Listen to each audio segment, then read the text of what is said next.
Assalamu alaikum fam, hope you're doing well. Let's begin. Very excited, digging into the Sword of Allah. Now, we were at the part where the apostates had raided the camp of the Muslims. They shredded the tents, smashed everything, looted, and now they have hastened back to the plains of Akraba. Let's continue. Bismillah ar-Rahman ar-Rahim. Okay. Amazingly, as they stopped to regain their breath and think about what had happened, there was no fear in the hearts of the Muslims. There was only anger in their own disorganization and the consequent retreat. So, in case you forgot, the Muslims forces, they slowly gained ground. Muslim of the liar, that is. And the mixture of tribal contingents within the Muslim regiments kind of caused a little bit of disunity because some of them, they had their, biases towards other warriors, and they were not accustomed to fighting side by side. And Muslims forces, they were more compact, he noted, whereas the Muslims had a more thinner rank, and they slowly lost ground. As they kind of slowly, steadily lost ground, the apostates pressed ahead, and eventually this broke the energy unity between the people, and a instinctive reaction came, and a general exodus followed, and well, it was not that great. But let's keep hope. So that's what he means by disorganization and the consequent retreat. Just a reminder. Just how this happened. How could it have happened? They had certainly inflicted greater loss on the enemy than they themselves had suffered. Their courage remained steadfast, but they also felt baffled. Their frustrated anger found an outlet in mutual tribal recrimination. Tribe against tribe, clan against clan, city against desert. They blamed each other for the debacle. "We know more about war than you," said the city dwellers. "No," replied the desert Arabs, "we know more." A clamor went up. "Let us separate into our tribal groups, and we shall see who vindicates his honor." Aha, see?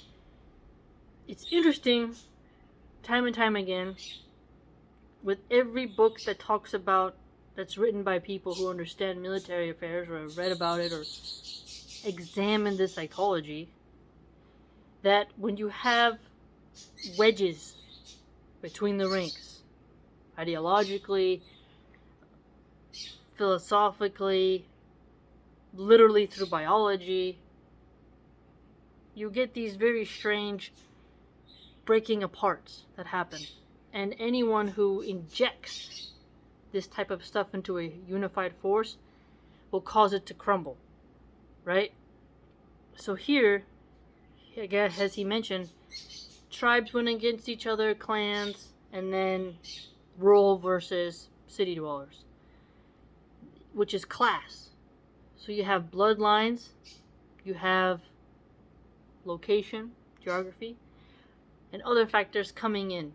Blood feuds, history, right, that wasn't so favorable. So in order for the Muslims to be stronger, you can clearly see, they need to let those things aside. This reminds me of how today cultural Marxists are trying to make white and black Muslims hate each other for slavery that happened in America for only a small amount of time. It's really quite brilliant strategy how they try to get Muslims who are unified in their religion to fight and separate over race, and also how they use feminism to put the men against the women. It's really intense. So here we see a literal example of our faith's history where this faction and division really caused some strife. I'm sure as I read more, I'll learn more about instances of this. But here we see how that actually helped the infidels and the apostate army of Muslim of the liar to cause division within the ranks of the Muslims. Khalid could see what had gone wrong. The apostate front had not given way under the terrible onslaught of the Muslims. as all fronts had done before this. What is more, the apostates had counter-attacked while the Muslims were somewhat disorganized. So here you see they should have recouped. As he mentioned, when Khalid at the Battle of Uhud, there was a moment of when there was looting, and Khalid used that time to launch a counter affair. Here, you see how again, once you've had a loss, you have to recuperate quickly, get back up on your feet, reunify, right? Here you see that again. The Muslims had lost their balance, and under the pressure of the counter-attack were unable to regain it. There had been no lack of bravery. Exactly, it's not that there's a lack of bravery, it's like you get that equilibrium back, as he mentioned. Khalid saw that forming regiments out of mixed tribal contingents had been a mistake. For the clan feeling was still very strong among the Arabs. It added another pillar of strength to the Islamic zeal and the individual courage and skill which distinguished the Muslim army. In face of the 3-1 superiority of the enemy and the blind, fanatical determination of Muslims' followers, the absence of tribal loyalty had resulted in a weakening of cohesion in the Muslim regiment. So here it's like, you can see how maybe that would have worked brilliantly, where they could either have realized we're all Muslims, so we shouldn't be separated by this clan stuff, so let's fight together in order to break the buddy system. But then there's the flip side as well, which is another outcome, which is, as we have seen, is that they don't have the same endearment to those whom they are fighting next to. Even though they share the same faith, they still have their bloodline feuds, tribal feuds going on. So he was going to appear to rectify this. Khalid corrected this mistake and regrouped the army. He deployed it in the same battle formation with the same commanders, but the soldiers were now formed into clan and tribal units. Okay. Reframing, right? Okay, same generals and such, lieutenants and whatnot, captains and so forth, but now the actual infantry is going to be based upon their tribal and clan units. Thus every man would fight not only for Islam but also for the honor of his clan.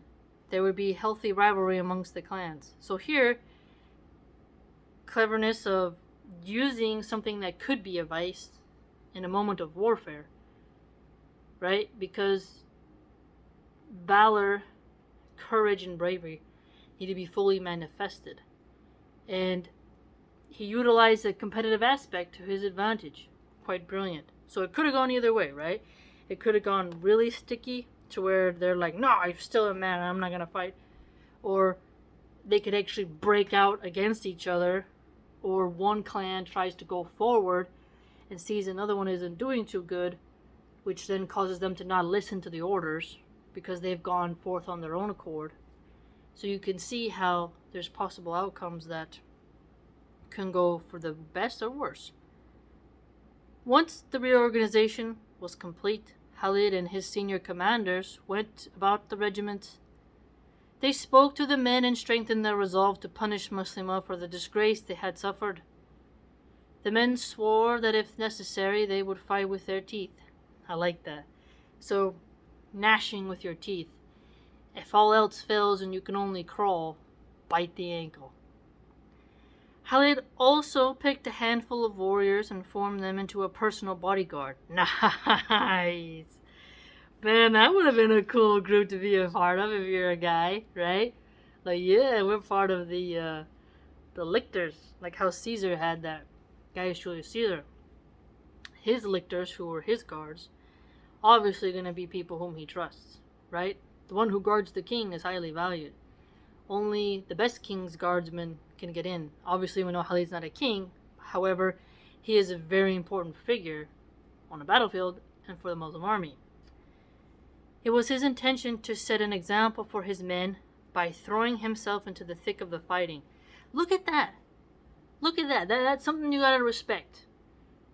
Today, I keep reminding you of this, but it really just goes to show you how bravery has shifted. The ones who were battle-hardened, masculine, righteous, bold, not feminized, wearing long nails, skirts, and makeup, men who had the sun beat down on their face, the sweat off their back salted them, in the saddle, in the battlefield, and they don't just avoid it every time. Sometimes you have to let the men fight and you observe so you can get better skills in your observation. Other times you engage it so you actually get physical experience. Khalid did that. Getting into the thick. Now, think of this, okay? This is a place where arrows are flying, okay? Horses are falling down, crushing their riders' ankles, okay? A horse can rear up and its hoof smash you in the nose, okay? Think about how you have to be, whoa, whoa, whoa, whoa. You know, like, it's intense. And where somebody has, whatever, you know what we should totally do? See what kind of weapons they had back then. I have one for other empires, but each one has a certain name. We should check to see what kind they had. Find out the specific name. But imagine, someone's coming at you, rah! And you're like, oh, geez. I mean, slice and dice everywhere. It's not like today where you have like a weak, frail, dementia-ridden, snot-nosed, ice cream eating guy who poops in his pants at the Vatican, Beijing Biden, who sends you to die and says, he can't even remember or even talk right without a teleprompter. The weakest in this era, the weakest of men, have now gotten the seats of power to send the brave to die, while they stay soft, cushy, and living large, off of the backs of the laborers. So our leaders are so weak now, they leech off of the taxes of the working class, while not engaging with the soldiers. And Biden, even when a soldier's body was sent back, he was looking at his watch to see when he could go. And then when he did a drone strike, he killed like 8 innocent kids. You know, he didn't even take any apology, he didn't really care. So the leaders we have today are nothing like how you see in this time period. Khalid, going into the thick of the fighting, is literally leading by example. How can you not, as a guy, be fighting for your faith, fighting for your leader, fighting for Allah subhanahu wa ta'ala? You see a battle-hardened guy go into the thick. Tell me how you can't get inspired. Okay? So instead of getting inspired by dudes with shiny watches and polished shoes, look at Khalid bin al-Waleed. The guy went into the thick of it. He wasn't standing by with his cell phone. Ugh! Like he went, I'm in it. No wonder why he had 40 kids. I mean, subhanAllah. This bodyguard would prove useful. Stay close behind me, he told these men. Man, now that's squad goals. Literally squad goals. You go in, you're going in. They will die for him and he will die for them. Right? That's awesome. It's like this fraternity, brotherhood, faith, all of it. I mean, it's quite brilliant. Thus, reorganized and reformed in orderly ranks, the Muslims once again advanced to the plains of Aqraba. They returned to battle not like lions, but hungry lions. Meanwhile, Muslim of the Lyre had redeployed his army in the same battle formation as before. Oh, notice that he didn't switch it up. So the formations, just like with basketball, well, I shouldn't say just like with basketball, but follow me here. Or chess. The same strategies, you can develop a pattern. Okay, how did this get taken? Okay, now what can I do for this? When a new situation arises from the same formation, you can get a playbook. You can get a sort of strategy, element to it that, allows you to maneuver. So him choosing the same formation is going to give Khalid, okay, round 2. Just like someone comes in with the leg kick that you're familiar with, now you maybe got hit in the head last time, but now you'll know how to maneuver and then counter it, right? Not just about avoiding it, but countering it, right?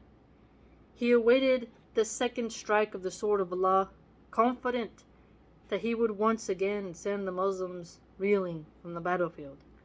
So, look at that. Khalid got his own personal bodyguards, hand selected. I mean, come on, man. I mean, that's pretty cool. I mean, this even just reminds me further, like, when Kamala Harris, the cackling evil witch, was going up into Air Force One, one of the, I think he was a Marine, he saluted her. She didn't salute back. She just kept walking. Total evil lady, right? And his disrespect for the soldiers. When they're required to die for her, she won't even salute them, right?